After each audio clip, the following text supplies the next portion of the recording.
Okay, let's just jump right into this explainer. Today, we're unraveling something absolutely unprecedented in the tech world. We're talking about an exact 4-day window where Anthropic was forced to completely block access to its own state-of-the-art AI models. Imagine waking up and just seeing access denied. To really grasp the gravity of this, you have to understand that for the very first time ever, a major industry-leading AI company purposefully locked away its best large language models from the entire world. I mean, this wasn't a server crash. It wasn't some scheduled maintenance window. It was a deliberate, total blackout of a cutting-edge resource. So let's meet the models at the center of this whole storm, FableFi and MythosFi. These weren't just your standard run-in-the-mill upgrades. They immediately topped industry benchmarks upon release. Early adopters, developers, content creators, they all just flooded in. They were literally the gold standard. Well, at least for a very brief moment. Which brings us to a pretty massive question, right? What actually happens when the world's best AI is suddenly locked away? Like, how do we go from a massively hyped global launch to a complete blackout in just a matter of days? The answer involves cybersecurity researchers, super high-level government intervention, and a frantic scramble that caught almost everyone completely off guard. Here's the rapid-fire escalation we're dealing with. We go from a highly anticipated launch straight into a major security jailbreak, which then triggers a strict notice from the US government and ultimately results in a total global blockade. It honestly reads like a tech thriller, but this all actually played out in a crazy short 3 to 4 day window. The sheer speed of this chaos is just staggering. I mean, day one, FableFi and MythosFi hit the market. Day two, a bypass opportunity is already spotted.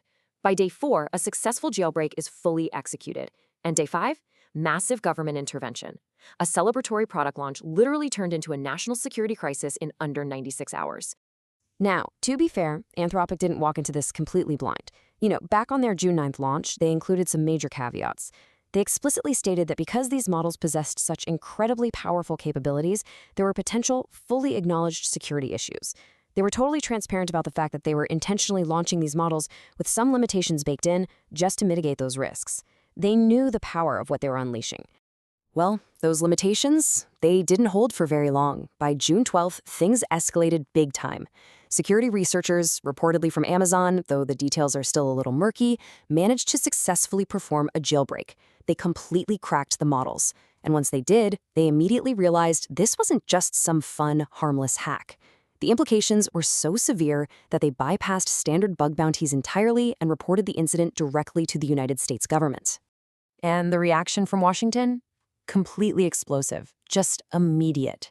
On June 13th, the U.S. government issued a strict export control order directly to Anthropic.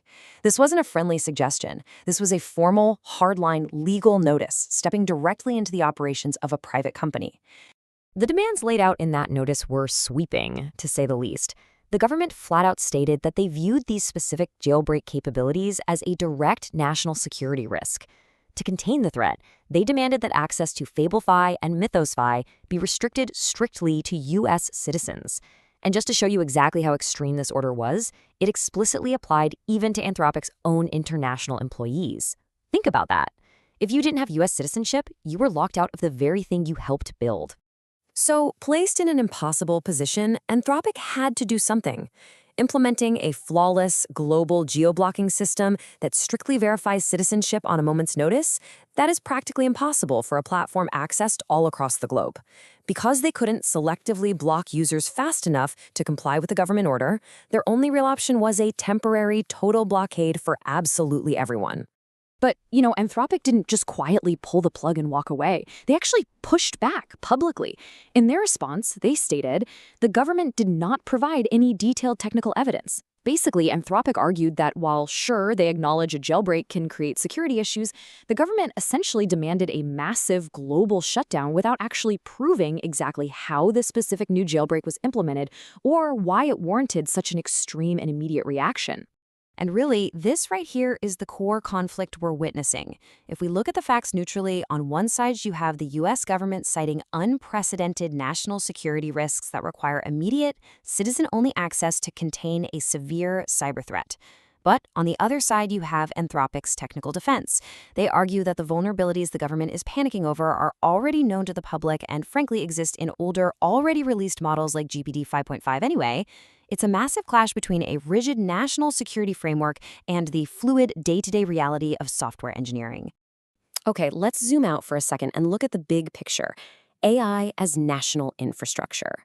Beyond the immediate crazy drama of the blockade, this event points to a massive paradigm shift.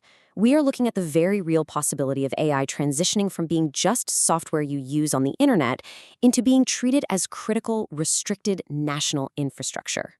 Because the absolutely crucial point here is that this specific 96-hour crisis, it might just be the death knell for the open internet culture we've all grown up with.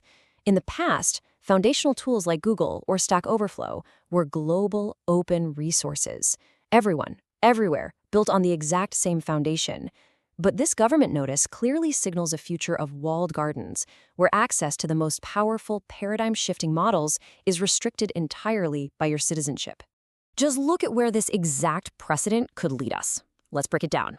If the US restricts its top AI to US citizens only, boom, that's one walled garden. And the Chinese government could easily follow suit for their own citizens, another walled garden. But what happens to developing nations without the vast resources to build their own state-of-the-art models? If access is suddenly determined by borders and passports, they get no access at all, which leads to a level of permanent, severe technological inequality that we have never seen before. So this entire chain of events, the hyped launch, the sudden jailbreak, the strict government mandate, and then total blackout, it forces us to look at the road ahead. If the most transformative tech of our generation gets locked behind borders and citizenships, who ultimately gets left behind? It's a question the world really needs to answer, and fast.